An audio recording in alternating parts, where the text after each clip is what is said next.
बहुत सारे लोगों को लगता है कि आज को एंजॉय कर लेते हैं, कल जो होगा देखा जाएगा। आज को एंजॉय करना सही है, लेकिन अगर आज को एंजॉय करने में आप अपने पूरे पैसे खर्च कर देते हो, फिर ठीक नहीं है। कल को अगर आपको कुछ हो जाता है या पैसों की ज़रूरत पड़ती है और आपकी जॉब चली गई, फिर पैसे कहाँ से आएंगे और आपकी फैमिली का क्या होगा। इसीलिए फाइनेंशियल प्लानिंग बहुत इंपॉर्टेंट है। सो फ्रेंड्स, मैं हूँ आपकी दोस्त रिया, और जैसे कि मैं बता रही थी कि फाइनेंशियल प्लानिंग बहुत इंपॉर्टेंट है। पता है, लाइफ को फुल एंजॉय करो, सैड होकर रोते हुए मत बिताओ, लेकिन सही फाइनेंशियल प्लानिंग के साथ। अगर आप अपने कल को बेहतर बनाना चाहते हैं तो आज से ही प्लानिंग करनी पड़ेगी। सही फाइनेंशियल प्लानिंग के साथ ही कल आप अमीर बन पाएंगे या आज से बेहतर बन पाएंगे। इसीलिए फाइनेंशियल प्लानिंग बहुत इंपॉर्टेंट है।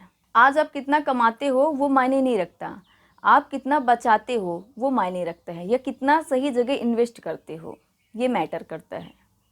एक एग्जाम्पल से समझते हैं। मान लीजिए कि आप आज 50,000 कमाते हैं और आपका दोस्त 30,000 कमाता है, तो आज से 20 साल बाद कौन ज़्यादा अमीर होगा?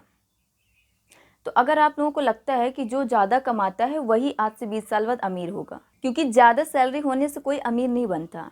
अमीर वही बनेगा जो सही फाइनेंशियल प्लानिंग के साथ सही जगह इन्वेस्ट करेगा। भले ही उसकी सैलरी 20,000 ही क्यों ना हो, अगर वो आज से ही अपने सैलरी का 10% इन्वेस्ट कर रहा है सही जगह, तो 20 साल बाद उसकी फाइनेंशियल कंडीशन बहुत अच्छी होगी, आज से बहुत बेहतर होगी। सही फाइनेंशियल प्लानिंग के साथ कोई भी अमीर बन सकता है। सेविंग और इन्वेस्टिंग दो अलग अलग चीज़ें होती हैं। सेविंग का मतलब होता है पैसे बचाना, और इन्वेस्टिंग का मतलब होता है उसे इन्वेस्ट करना। सभी को अपनी सैलरी का 10% इन्वेस्ट करना ही चाहिए। अगर आज आप इन्वेस्ट नहीं कर रहे हैं तो आज से 10 साल बाद आप सेम जगह सेम प्रॉब्लम फेस कर रहे होंगे। अब मैं आपको बताने वाली हूँ कि फाइनेंशियल प्लानिंग आखिर करनी कैसे है। तो फर्स्ट पॉइंट है इमरजेंसी फंड। आपको अपनी सैलरी का कुछ परसेंट इमरजेंसी फंड के रूप में रखना चाहिए, जो आपको इमरजेंसी टाइम पे काम आएगा। मूवीक्विक नाम के एक ऐप है जहाँ पे आप अपने इमरजेंसी फंड को रख सकते हैं। इसमें आपको ईयरली 12% इंटरेस्ट रेट मिलता है। साथ ही आप कभी भी अपने पैसों को निकाल सकते हैं। सेकेंड है लाइफ इंश्योरेंस। अगर आपकी फैमिली आप पे डिपेंड है तो आपका लाइफ इंश्योरेंस होना बहुत ज़रूरी है। एंड थर्ड है हेल्थ इंश्योरेंस। आपको अपनी पूरी फैमिली का हेल्थ इंश्योरेंस लेना चाहिए, जो बहुत ज़्यादा इंपॉर्टेंट है। अब मैं आपको बताती हूँ कि इन्वेस्ट कहाँ करना है।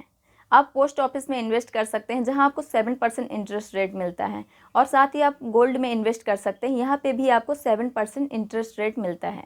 और आप एफडी में इन्वेस्ट कर सकते हैं, जहाँ आपको 6 to 6.5% इंटरेस्ट रेट मिलता है। और सबसे बेस्ट है एसआईपी। लेकिन अगर आपको एसआईपी का ज़्यादा नॉलेज नहीं है तो मैं सजेस्ट करूँगी कि आप इंडेक्स फंड में इन्वेस्ट करें। ये सेफ़ है और 15% का इंटरेस्ट रेट भी मिलता है। तो अगर आप इन्वेस्ट करना चाहते हैं और आपका डीमेट अकाउंट नहीं बना है तो आपको डिस्क्रिप्शन में लिंक मिल जाएगी। उस लिंक के थ्रू आप अपना डीमेट अकाउंट फ्री में क्रिएट कर सकते हैं, और साथ ही आप मोबाइल से घर बैठे इन्वेस्ट कर सकते हैं। सो फ्रेंड्स, आपको ये वीडियो कैसी लगी? वीडियो अच्छी लगी हो तो कमेंट करके ज़रूर बताइएगा, और साथ ही अपने दोस्तों के साथ भी शेयर करिएगा, और चैनल को सब्सक्राइब करना मत भूलिएगा।